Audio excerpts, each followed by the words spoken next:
HMD introduced the AMP earbuds wireless headphones with a charging case that supports reverse charging according to the QI2 standard. What's up guys, welcome back to my channel and subscribe my channel for more latest videos. Thanks. It can not only charge the headphones but also charge compatible smartphones including the iPhone and HMD Skyline. The built-in battery capacity is 1600 mAh, which makes it a fully fledged wireless power bank.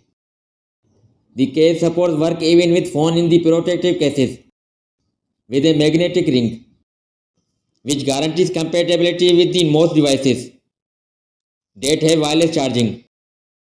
According to HMD, it is able to add about 20% of wireless connection charge to the iPhone 16 Pro or increase this figure to 24% when connected via USB-C.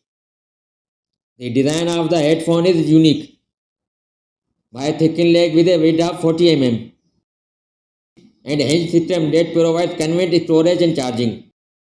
A spring-loaded mechanism locks the headphones into the case, creating distinctive click when removed. The legs tilt slightly forward when pulled out to ensure the headphones sit comfortably in your ears. The AMD earbuds feature 10 mm drivers and active noise cancellation. The sound can be adjusted via mobile app available for Android and iOS. The case is IPX4 dust proof and the earbuds are IP54 splash proof. That's all for now and thanks for watching.